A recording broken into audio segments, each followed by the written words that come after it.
Eh bien oui, aborder cette question du mal et du péché, c'est bien sûr se situer d'emblée dans un questionnement qui va à l'essentiel. Parce que, au-delà des questions qui sont posées, c'est finalement tout le sens de nos vies d'hommes et de femmes qui se trouvent ainsi engagés dans les réponses que nous essayons de trouver par rapport à ces questions. Et nous allons consacrer toute cette émission à essayer de découvrir par l'intérieur ce mystère du mal et du péché et tout ce que cela implique au niveau de nos vies et du monde d'aujourd'hui. Nos invités, je vous les présente. D'abord, l'abbé Adolphe Guéché, qui est professeur à l'Université catholique de Louvain à Louvain-la-Neuve et membre de la Commission internationale de théologie à Rome. Et aussi l'abbé Antoine Vergote, qui lui est professeur émérite à la KUL, professeur extraordinaire à l'UCL et aussi professeur à l'Institut catholique de Paris.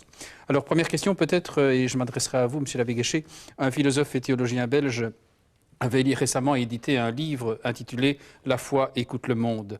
Et vous retournez le titre aujourd'hui en vous demandant si finalement le monde n'écoute pas la foi, et notamment par rapport à ces questions dont il est question aujourd'hui, le mal et le péché. Oui, exactement. Je pense que Monseigneur Dondaine, dans la ligne du Concile, avait voulu exprimer que la foi ne doit pas se cantonner sur elle-même, mais doit s'ouvrir aux questions que lui pose le monde. Alors je pense que cela devra toujours être fait. Mais j'ai l'impression aussi qu'aujourd'hui, maintenant que nous avons perdu notre arrogance peut-être, le monde, comme nous disons, se remet peut-être à écouter ce que peut-être pourrait dire la foi sur l'homme. Et qu'il y a parfois, hors du sérail chrétien, comme j'aime dire, plus d'attente vis-à-vis d'une parole qui vient un peu d'ailleurs, qu'à l'intérieur même, parfois, du sérail chrétien. Paradoxe, sans doute. C'est paradoxal, mais je crois que c'est quelque chose qui se passe. C'est vous qui le dites aussi en tant que théologien, mais monsieur l'abbé Vergote, est-ce qu'au niveau des sciences humaines, est-ce que vous remarquez aujourd'hui aussi que le monde écouterait la foi? Au niveau des sciences humaines, il faut dire que la dimension religieuse dans l'humanité a toujours été quand même au centre de l'intérêt. On n'imagine pas une anthropologie culturelle qui ne s'attache pas à l'étude de l'histoire et de la religion de cette civilisation-là. Et on n'imagine pas non plus une philosophie qui fasse abstraction de toute l'inspiration qui est venue des religions à l'intérieur de la philosophie. Et donc, en ce sens-là, on peut dire que les sciences humaines seraient barbares si elles n'étaient pas attentives aussi aux messages, au pluriel, qui viennent des religions.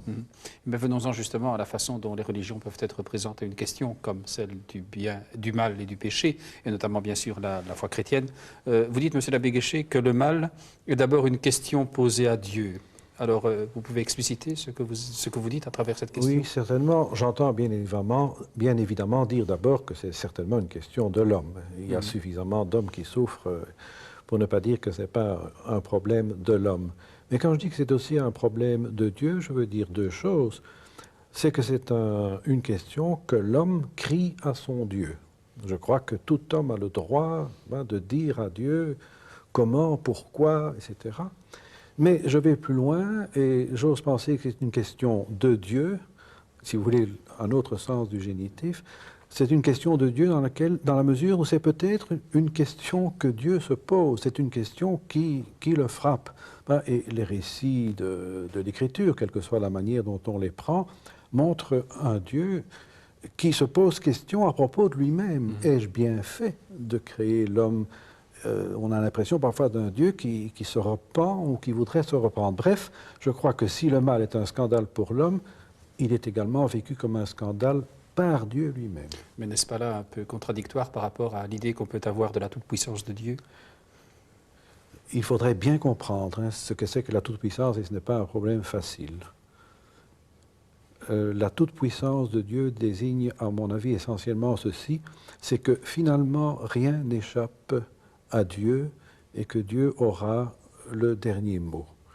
Mais vous savez qu'en grec, le mot qui a été traduit maladroitement par toute puissance signifie celui qui contient tout, celui entre les mains duquel tout se trouve.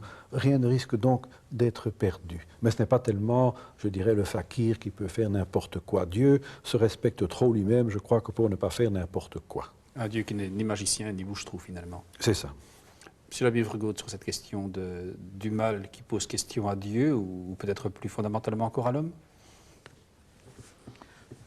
Oui, et ça dépend d'ailleurs sur quoi vous mettez l'accent, le mal physique ou le mal moral.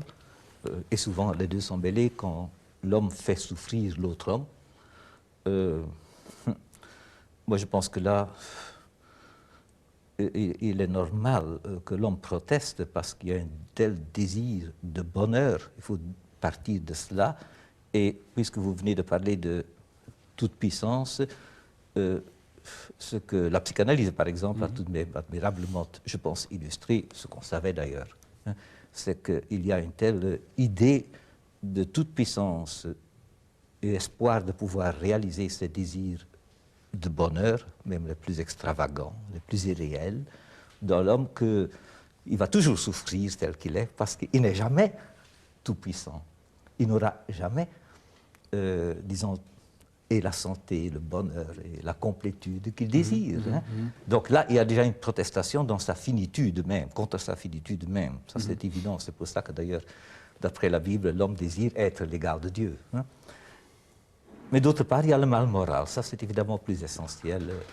La profonde perversion qui peut y avoir à vraiment vouloir le mal pour le mal, à faire souffrir et à prendre plaisir à la destruction d'autrui. Ça, c'est évidemment le plus grand scandale. Mais comment peut-on comprendre, je dirais, ne fût-ce que la conception d'un Dieu qui permet le mal? Est-ce que ce n'est pas quelque chose de contradictoire, M. l'abbé Guéchet? Je crois que la thèse de la permission du mal, qui est d'ailleurs une thèse essentiellement philosophique, est une thèse qui a certes sa valeur. De nouveau, elle veut montrer que rien n'échapperait à Dieu, ce qui nous mettrait dans un monde, évidemment, en tout cas pour le croyant, bien terrible, mais que c'est quand même une thèse dangereuse parce qu'elle semble manifester une certaine tolérance et à la limite, on ne voit plus très bien, on n'a plus de difficulté à penser que Dieu est vraiment l'adversaire du mal. Hein, d'une certaine manière, quelqu'un qui permet quelque chose pour le meilleur des mondes possibles à la manière de Leibniz, c'est bien finalement le mal risquerait d'entrer dans une certaine logique et dans un certain ordre.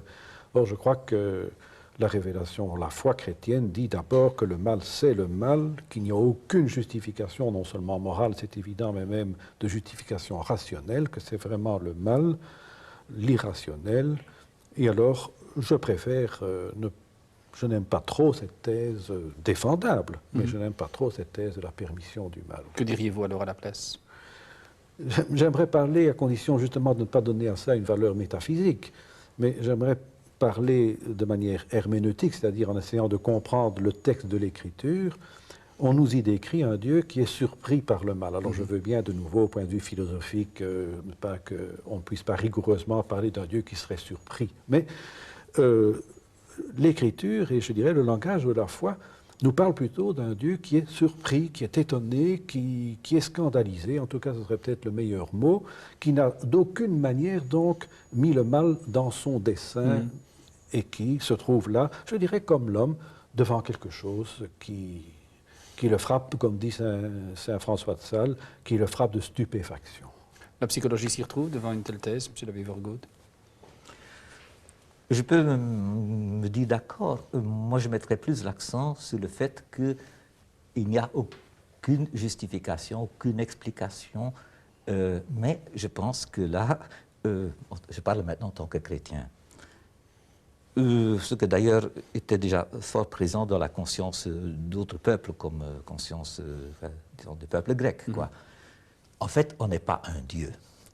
On ignore. Moi, je dirais que c'est une épreuve de la foi de pouvoir dire « je ne sais pas ». Et je dirais que c'est une épreuve par laquelle la foi passe à une maturité, passe à une certaine maturité de se dire « bon, je fais confiance, je peux croire en Dieu en dépit de l'incapacité qu'il y a à expliquer.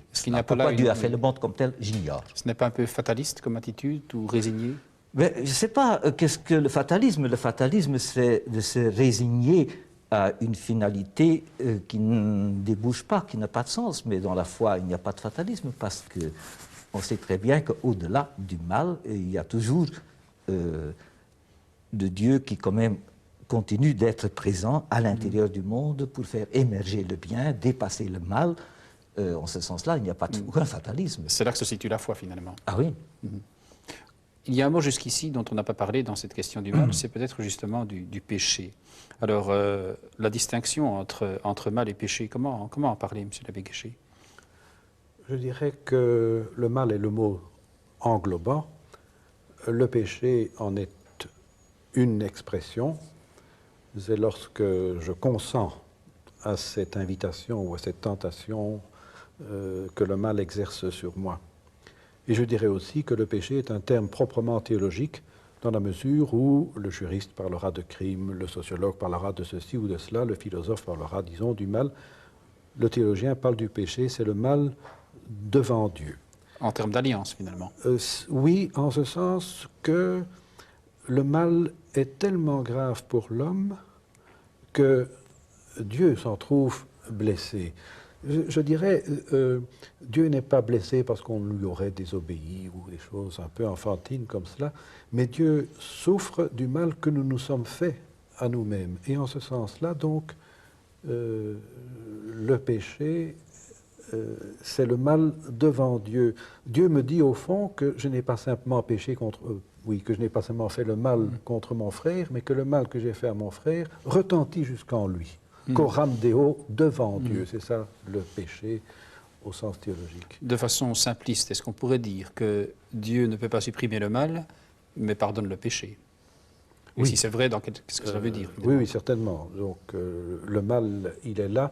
Et je crois que par rapport au mal, ce dont Dieu nous délivre, c'est peut-être pas tellement pour l'instant du mal. Il suffit d'ouvrir notre télévision pour voir tous les jours que le mal est toujours là. Mais je crois que Dieu nous a délivrés de la tyrannie du mal. Ce que l'on exprime par exemple par le démon, pas Saint Paul nous dit nous sommes sortis de l'esclavage. C'est-à-dire je ne dois plus avoir peur du mal comme si c'était imbattable et que je ne pouvais pas en sortir. Je suis délivré de la tyrannie du mal, mais le mal est toujours là. Monsieur l'abbé Guéché, l'abbé Vergaude, pardon, le péché a mauvaise presse aujourd'hui. Alors, est-ce que finalement, il n'y a pas comme une volonté de le supprimer, de le nier? Comment vous situez-vous par rapport à cette question? Bien sûr, mais je dirais que ce n'est pas d'aujourd'hui. En fait, je pense qu'il y a une tendance profonde dans l'homme à s'innocenter. Mais, disons, je pense que dès que l'homme est en vérité devant quelqu'un, soit des parents en vérité devant leurs enfants ou époux, épouses, l'un dans l'autre en vérité devant quelqu'un, on se rend compte, je fais, comme dit Saint Paul, le mal que je ne voudrais pas faire, je ne fais pas le bien que je voudrais faire, c'est-à-dire personne n'est entièrement maître en lui-même, et on ne peut quand même pas dire que c'est simplement quelque chose qui pousse naturellement, si vous voulez, comme des cheveux qui poussent. Non, on est aussi complice. Et cependant, on n'est pas entièrement maître dans sa propre maison. Et en ce sens-là, on est pris là-dedans. Et je pense que quelqu'un qui est honnête doit reconnaître cela. Mais c'est évidemment plus grave quand c'est face à Dieu. Parce que alors, ça a quelque chose de plus abyssal. Et je crois que là, tout de même, moi, ça me frappe régulièrement que des gens qui peuvent s'y opposer avec violence parce qu'ils trouvent que ça diminue l'homme, en fait, reconnaissent après quelque temps que là, ça les met dans leur vérité, devant Dieu et devant eux-mêmes, mais aussi avec toute l'indulgence d'une certaine impuissance avec laquelle on est complice. Mais ça voudrait dire que le péché resitue l'homme aussi devant sa responsabilité? Oui, bien sûr, mais pas écrasante non plus. On y viendra là tout de suite justement par rapport à cette façon d'être écrasé justement par le mal ou par le péché. Mais parler du mal, c'est aussi parler du bien en quelque sorte, parce que finalement, il y a là une séparation, où il y a là des choses qu'il faut pouvoir discerner. Alors, selon quels critères, M. l'abbé Guéché, peut-on dire qu'il y a quelque chose qui est bien, il y a quelque chose qui est mal? Finalement, est-ce que ce n'est pas une question qui remonte aux nuits de l'humanité? Oui, c'est une vieille question, et il est évident que je ne répondrai certainement pas, comme on dit parfois, il faut qu'il y ait du bien pour qu'il y ait du mal, ou plus gravement encore, il faut qu'il y ait du mal pour qu'il y ait du bien. Donc, ce qu'il y a, c'est peut-être l'idée très importante de Platon, et qui sera repris par Kant, et qui est au fond l'idée chrétienne aussi, que le bien précède, c'est-à-dire que le bien l'emporte sur le mal, et donc l'emportera sur le mal. Kant a très fort souligné en philosophe cette dette qu'il devait en quelque sorte à la théologie. C'est que de toute manière, le bien l'emporte en valeur, c'est évident, mais il est premier, dans une sorte de chronologie évidemment théologique, et il est dernier, il aura le dernier. Quand vous parlez du bien, de quoi parlez-vous exactement? J'allais dire que c'était presque plus difficile que de dire ce qu'est le mal. Le bien, c'est ce à quoi nous aspirons. C'est peut-être un autre mot, celui du bonheur. Je crois que l'homme a le droit et le devoir d'être heureux, que c'est cela la vocation. Vous savez que saint Thomas donne comme fin, donc comme destinée à l'homme, le bonheur. On est loin d'une morale des devoirs et d'une morale culpabilisante à excès. Et donc finalement, c'est là quelque chose qui doit être vu d'abord avant la question du mal. C'est cette visée ultime qui est fondamentale. Oui, certainement. Je crois d'ailleurs que justement, en chrétien et en théologien, je ne puis parler du mal, non pas pour des raisons comme ça spéculatives, mais je ne puis parler du mal que si c'est pour sauver. Et par conséquent, c'est d'ailleurs cela que nous enseigne, je pense, la foi, c'est que le mal et le péché peuvent être battus. Vous savez, on peut battre le mal, c'est-à-dire on peut au sens, en français, on peut, c'est-à-dire on en a la permission, alors que chez les Grecs, par exemple, Prométhée a tort de faire ceci et de cela, de vouloir arracher le bien au Dieu, et on peut dans le sens on en est capable, avec l'aide de Dieu, tout ce que vous voulez, mais on le peut donc dans tous les sens du terme. Le mal n'est pas une puissance, justement, devant laquelle il faudrait se tenir incliné en disant « c'est le destin », etc. On a le droit, par tous les moyens, de le combattre. De le combattre. Monsieur l'abbé Vergote, vous souriez là justement à propos de l'une ou l'autre question sur ce bien et sur ce mal. Il a là une approche un peu particulière. Un peu. Oui. Eh bien, je peux me mettre d'accord avec M. Guéchet, mais je nuancerai dans ce sens que le bien moral n'est jamais premier. En fait, ce qui est premier, c'est une certaine, on pourrait dire, spontanéité de vie. Par exemple, si vous prenez l'homme qui se développe, on peut dire il y a toutes sortes de tendances. Il est absolument normal qu'un enfant soit jaloux, par exemple. On ne peut pas dire que c'est du mal. Un enfant jaloux, et je connais un cas, peut essayer de tuer un autre enfant, peut être homicide, comme d'ailleurs le premier homme de la Bible, Caïn. Mais ça se produit chez des enfants, des impulsions. Ils le disent d'ailleurs, ils doivent l'exprimer.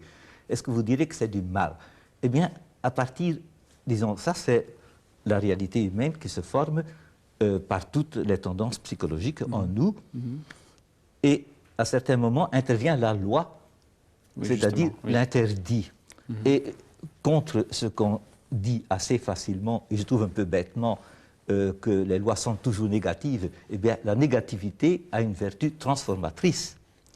Tu ne tueras pas, ça veut dire, spontanément, l'homme, il a la tendance homicide. Et tu ne tueras pas, c'est un interdit qui transforme et qui fait, en ce sens, plutôt convertir en bien, en volonté de bien, ce qui devient, à certains moments, le mal. Alors, en ce sens-là, le bien est aussi un effet de la prise de conscience du mal qu'on est en train de faire. Et, au fond, vous diriez, vous, que la frontière entre le bien et le mal n'est pas mouvante. Elle est mouvante. Elle est mouvante parce que, c'est vrai, la loi, si vous voulez, morale, intervient régulièrement comme un carrefour devant lequel l'homme est placé, où il doit choisir. Mais alors, comment ne pas tomber dans le subjectivisme à ce moment-là? Oh, je crois qu'on évite, c'est toujours un peu subjectif évidemment, parce qu'il faut toujours que soi-même on le découvre et on prenne position, mais on sait tout de même aussi très bien qu'il y a là une universalité qui est de l'ordre du respect de l'autre. Dans l'Évangile, ça va plus loin, parce qu'on parle d'amour, ce qui est au-delà de la morale. C'est flou cette limite entre le bien et le mal, M. l'abbé Guéchet? Pardon? C'est flou cette limite entre le bien et le mal, elle reste nuancée? Je crois un peu comme M. Vergote le rappelait avec saint Paul, je ne fais pas ce que je voudrais, je fais ce que je ne voudrais pas. Oui, en ce sens-là, il y a une limite pratique, mais je pense tout de même que tous les hommes, même s'ils ne mettent pas le doigt tous sur ça c'est bien, ça c'est mal, tous ont la notion qu'il y a une limite, une séparation entre ce qui est bien et ce qui est mal, quitte à se départager quelque peu sur les objets. Moi, je n'ai pas dit flou, hein, Non, non, d'ailleurs. d'accord, c'est ça. Non, mais je reviens peut-être avec vous justement sur cette question de la loi alors, et de ce rôle de la loi, justement. Comment est-ce que vous en parleriez et comment est-elle pédagogique, finalement, cette loi? Quelle est la place de la loi dans la question du mal? Eh bien, je pense que dans certains milieux psychanalytiques, par exemple, Dolto, Françoise Dolto, qui est quand même assez connue, elle disait régulièrement « donner la loi ». C'est une expression biblique, j'ignore si elle a repris ça au texte biblique, je pense que oui. Mais de toute façon, pour un éducateur, donner la loi, c'est donner des directives qui font que la vie prenne sens. Et en ce sens-là, on peut dire la loi, donner la loi est essentiellement pédagogique. Ça fait l'homme, ça humanise l'homme, ça lui donne l'occasion de s'humaniser. Quand il n'y a pas d'interdit, il n'y a plus de directive. Et en fait, le négatif, comme j'ai dit, c'est le symbole linguistique transformateur de la réalité qui fait qu'on prend conscience, on a des directives, des directions de sens, on prend sa responsabilité, on s'humanise. On s'humanise, on devient chrétien aussi, quoi. C'est ça. Les deux coïncident là, enfin plus ou moins, quoi. Des réactions par rapport au mal, je voudrais rester avec vous justement, sont peut-être deux approches qu'on a régulièrement. C'est soit de banaliser le mal, on dit, on le comprend, on l'explique, donc il n'y a plus de mal finalement quelque part, ou alors c'est c'est la culpabilisation. Le mal est tellement prenant qu'on en est tellement, qu'on est enfermé dans le mal. Alors comment réagissez-vous par rapport à ces deux questions de banalisation et de culpabilisation? Disons qu'il y a toujours un malaise du mal.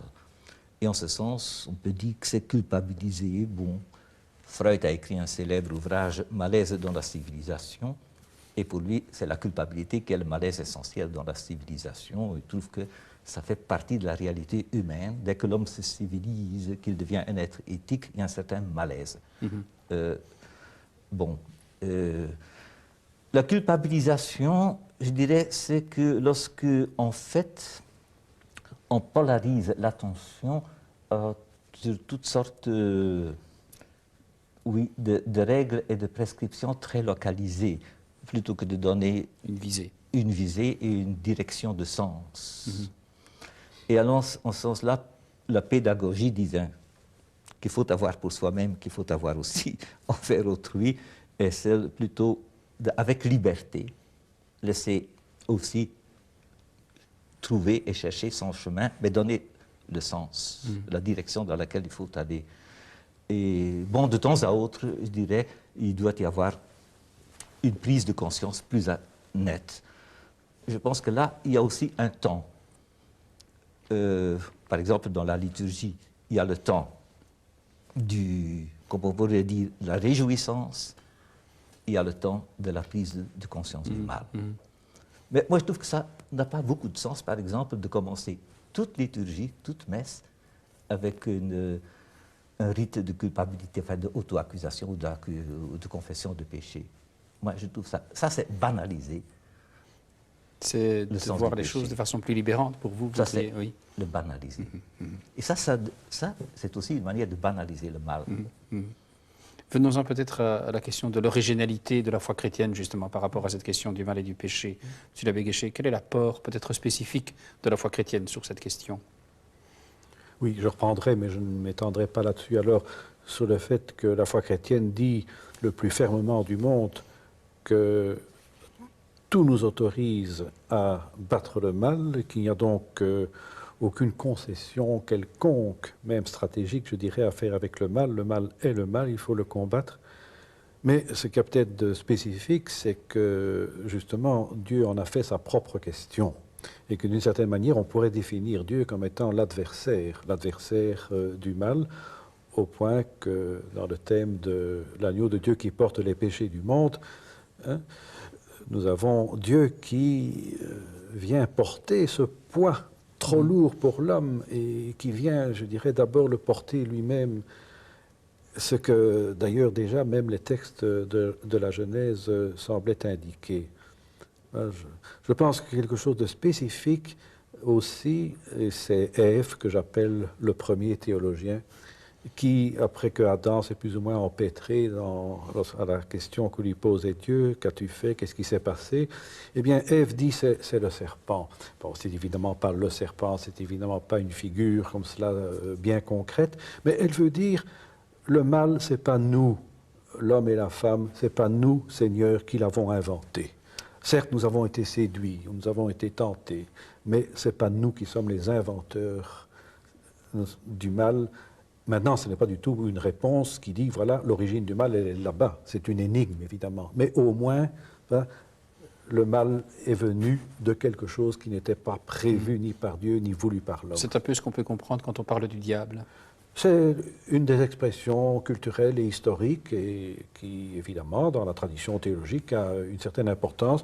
Vous savez, pour parler un langage, une minute un peu très théologique, certains pères de l'Église parlent du démon comme une para-hypostase. Hypostase veut dire une personne. Eh bien, ils se rendent bien compte qu'on ne peut pas dire que le démon existe comme vous et moi, si j'ose dire. Ils parlent d'une para-hypostase. Ce n'est pas une pure abstraction, ce n'est pas non plus une pure personnalisation. Je crois qu'il faut respecter cette recherche, finalement. Cette recherche, finalement. Et... Monsieur l'abbé Vergood, vous vouliez intervenir sur ce sujet? Oui, j'aurais encore voulu dire un mot sur la banalisation. Je crois qu'il faut bien se dire qu'il y a une tendance absolument universelle dans l'humanité à banaliser le mal. On peut par exemple se souvenir de ce qui se passait à l'époque de la première industrialisation. Les gens pouvaient richement vivre et être tout à fait insensibles à la profonde misère des autres. Eh bien, cette banalisation, vous la trouvez constamment dans l'humanité. Et en ce sens-là, le mal n'existe que lorsque on éveille, ça c'est aussi la tâche du prophète, d'éveiller au sens du mal. Au fond, l'espérance, et en quelques secondes, M. l'abbé Guéché, peut-être l'espérance par rapport au mal, c'est un peu toute cette question du pardon et du salut, finalement. Oui. Bernanos disait « il n'existe de péché que pardonner ».